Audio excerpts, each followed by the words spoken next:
दोस्तों आप सभी को राम राम। बात करेंगे कल के मार्केट के बारे में। तो अगर आप देखेंगे तो सबसे बड़ी बात क्या है, निफ्टी 50 अगर आप देखेंगे, निफ्टी बैंक अभी भी ओवरसोल्ड है। लेकिन द बेस्ट पार्ट है, हमने आपको बताया था कि कल मल्टीपल अपडेट्स आई थी जो गुड न्यूज थी।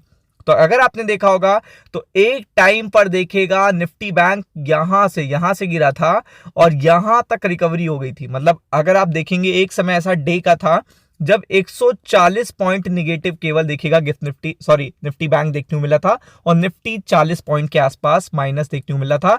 तो वो शॉर्ट कवरिंग क्यों आई? Due to the particular good news. जितनी भी गुड न्यूज थी आपको बताई जाती हैं टाइमली, और आपसे बताया भी जाता है जब मार्केट गैप डाउन खुले, ओवरसोल्ड खुले, तो आपको याद रखना है कि मल्टीपल गुड अपडेट्स भी हैं मार्केट में जो आपको भूलनी नहीं है, जो आपको कल भी नहीं भूलनी है। कल देखिएगा शाम का सिनारियो अलग रहेगा, मतलब 3:30 बजे, 2 बजे के बाद, 1:30 बजे के बाद, चूंकि फ्राइडे है तो सभी को देखिए आपको पता है बेसिकली अपने कॉन्सेप्चुअल चीज पे जाना है। मतलब सबको पता है कि हमें करना क्या है।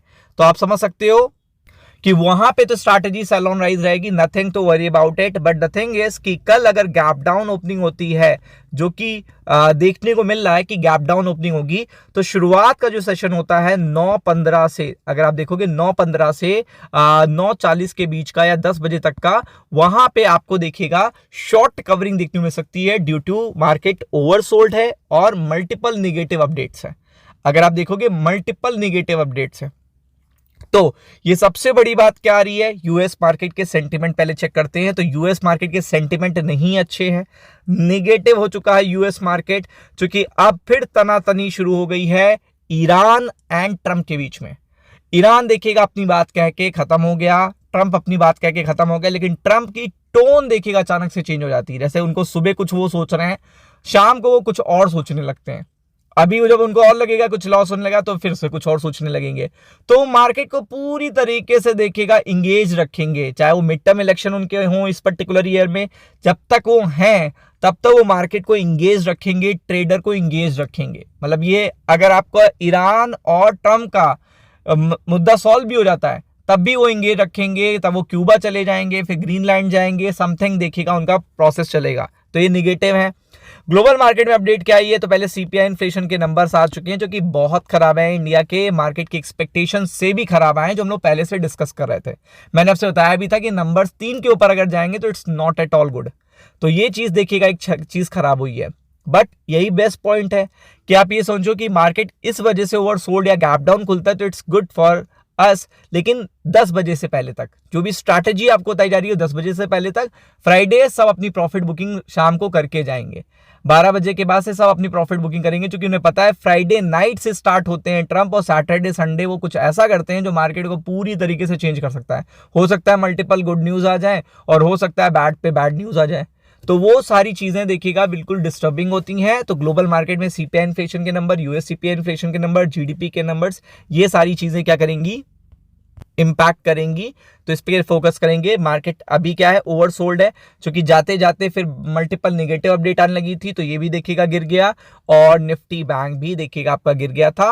बट आप जाके चेकआउट कर सकते हो, फर्स्ट हाफ में अगर आप देखेंगे तो मार्केट ने बहुत अच्छी रिकवरी ली थी। जाके चेकआउट करिएगा, चार्ट देखिएगा 1 मिनट, 5 मिनट, 15 मिनट का। ठीक है, तो चलिए आगे बढ़ते हैं। मार्केट ओवरसोल्ड है, अब देखते हैं क्या है मामला। देखिएगा यहाँ पे, ये देखिए यूएस मार्केट बहुत ज्यादा गिरे हैं, टेक स्टॉक्स भी और गिरे हैं, तो आईटी स्टॉक्स के लिए हमारे लिए अच्छी बात नहीं है।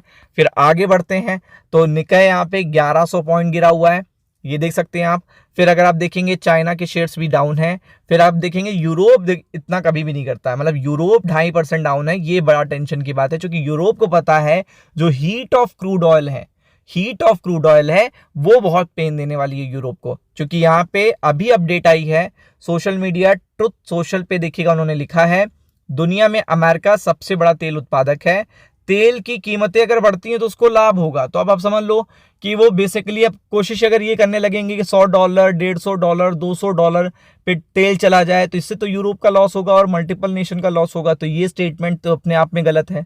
फिर अगर आप देखेंगे, इन्होंने बोला ईरान के इरादे ठीक नहीं लग रहे हैं डोनाल्ड ट्रंप, अब वो भी बात अलग हो गई। ईरान को परमाणु हथियार नहीं बनाने दूंगा, ये बात बिल्कुल अलग चली गई। और मिडिल ईस्ट को टारगेट करा है कि मैं दुनिया को नुकसान नहीं पहुंचाने दूं, पूरे मिडिल ईस्ट को इसमें लिया है, तो ये बड़ी टेंशन की बात है। और यहाँ पे ईरान ने कह दिया है, मिलिट्री ने बताया है कि अभी भी एक सिंगल लीटर ऑफ ऑयल देखेगा स्ट्रेट ऑफ हॉर्मुज से नहीं निकलने देंगे।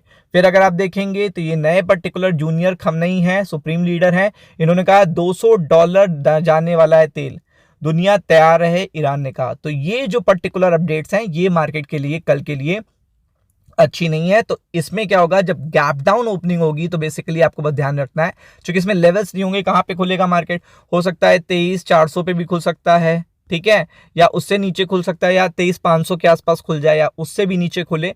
तो जहां पे भी देखिएगा बहुत ही खराब खुलेगा, तो वहां पे रिकवरी आपको, जैसे निफ्टी 50 है तो आप 70 to 140 पॉइंट की निफ्टी 50 में रिकवरी की एक्सपेक्टेशन रखिए। निफ्टी बैंक की अगर बात हो रही है तो आप समझ लो कि ये ओवरसोल्ड खुलेगा तो कम से कम 500 पॉइंट और नीचे खुलेगा, तो यहाँ पे इसका 200 से 250 पॉइंट शॉर्ट कवरिंग की स्ट्रैटेजी आपको लेके चलनी है। क्योंकि जैसे ही देखेगा लोग अपने पर्टिकुलर गैप डाउन पाएंगे तो अपने शॉर्ट कवरिंग भी करेंगे, मतलब शॉर्ट कवर करेंगे, कुछ लोग प्रॉफिट बुक करते हैं, तो उसी पर्टिकुलर मूवमेंट में स्कैल्पिंग बहुत अच्छी रहती है। तो बस यहाँ पे इतना ही वर्क करना है, बाकी तो सब ठीक ही है। पर्टिकुलर गुड न्यूज आ जाती है तो बता देंगे आपको। राम राम।